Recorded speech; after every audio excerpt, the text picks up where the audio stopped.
ఎలా జీవించాలనుకుంటుండ్రో, ఎలా బ్రతకాలనుకుంటుండ్రో, ఏ వృత్తిలో రాణించాలనుకుంటుండ్రో వాళ్ళు నిర్ణయం తీసుకుంటారు. అదేవిధంగా ఆకలి, కడుపులో ఆకలి ఉన్నప్పుడు నువ్వు ఏమి చెప్పినా, ఏమి చదివినా అది తలకెక్కదు. మీకు మాకు మనందరికీ తెలుసు. అందుకే ఆ రోజు పండిత్ జవహర్లాల్ నెహ్రూ గారు మొదలుపెట్టిన ప్రాజెక్టులు, సాగునీటి ప్రాజెక్టులను ఆధునిక దేవాలయాలుగా పండిత్ జవహర్లాల్ నెహ్రూ గారు పోల్చడమే కాదు, ఈరోజు ప్రపంచంలోనే మనకు గుర్తింపు పొందిన ప్రాజెక్టులని ఎవరి ఆలోచనల మేరకు నిర్మించినమో మీరందరూ మనమందరం ఒకసారి ఆలోచన చేయాలి, గుర్తు చేసుకోవాలి. బాక్రానంగల్ డ్యామ్ నుంచి మొదలు పెడితే తెలంగాణ రాష్ట్రంలో ఉన్న అతిపెద్ద ప్రాజెక్టులని నాగార్జున సాగర్, శ్రీశైలం, ఎస్ఆర్ఎస్పి, అత్యంత ప్రాధాన్యత కలిగిన లక్షలాది ఎకరాలకు సాగునీరు, కోట్లాది మంది ప్రజలకు తాగునీరు, ఈరోజు 2,85,00,000 మెట్రిక్ టన్నుల వరి ఉత్పత్తి తెలంగాణ రాష్ట్రం సాధించిందంటే ఆనాడు నిర్మించిన నాగార్జున సాగర్, శ్రీశైలం, శ్రీరామ్ సాగర్ లేకుండానే సాధ్యమైందా?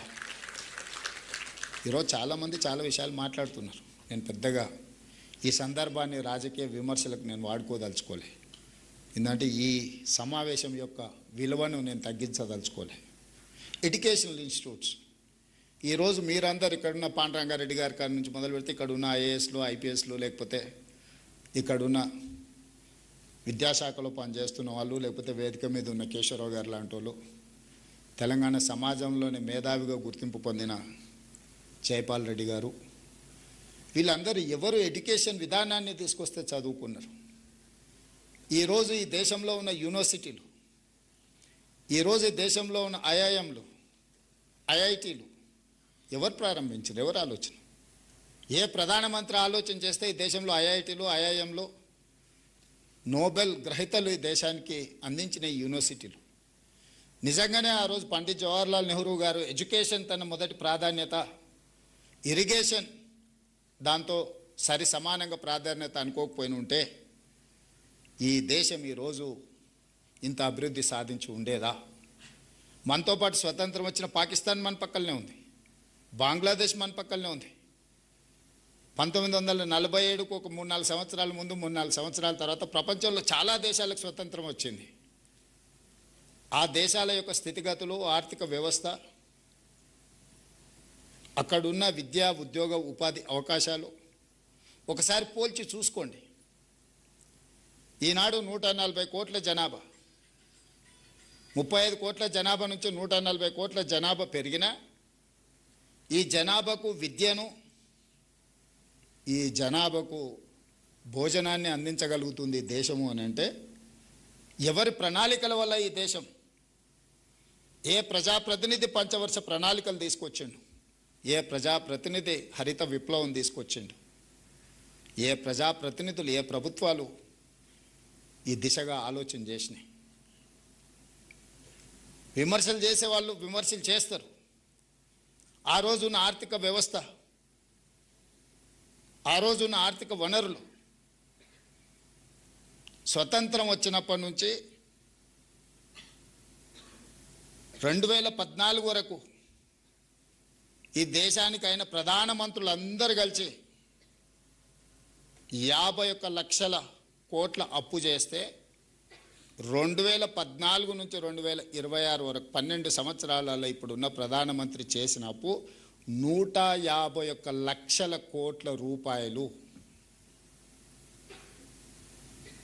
దాదాపుగా 60 సంవత్సరాలు, 63 సంవత్సరాలు పదులలో ప్రధానమంత్రులు చేసిన అప్పులు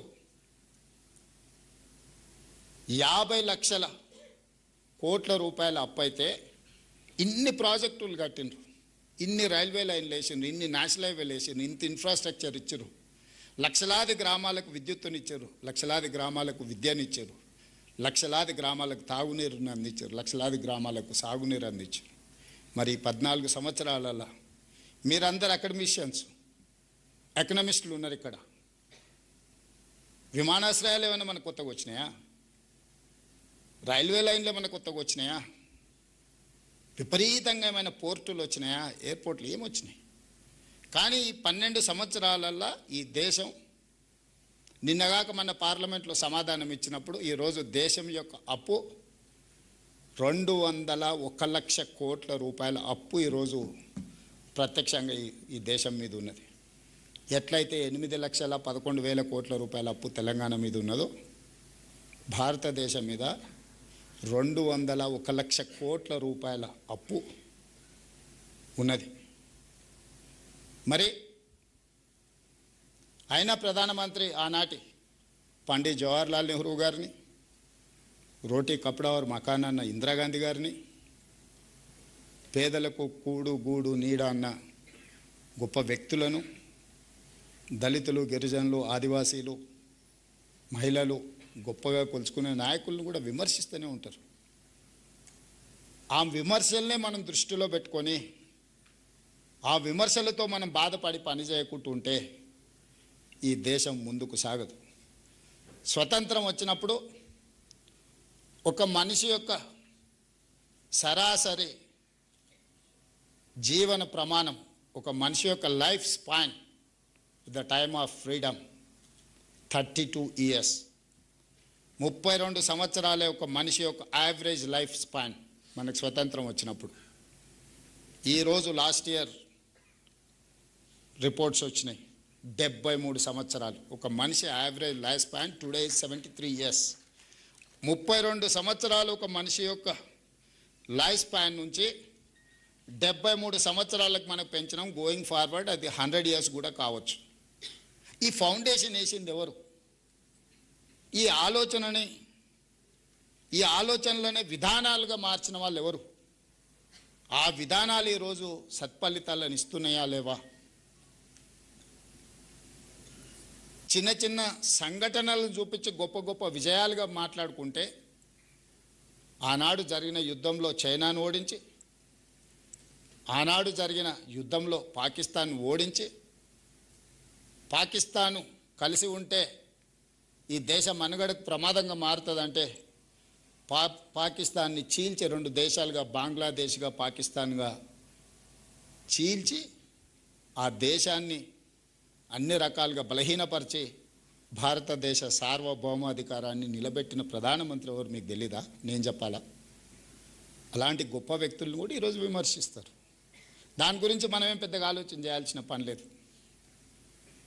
కాలక్రమేణా ఆహార సమస్య తీరింది, విద్యా సమస్య తీరింది. ఈరోజు మీరందరూ తండాలలో, గూడాలలో, మార్మూల పల్లెల్లో చాలామంది మీరు సింగిల్ టీచర్స్ ఉన్నారు.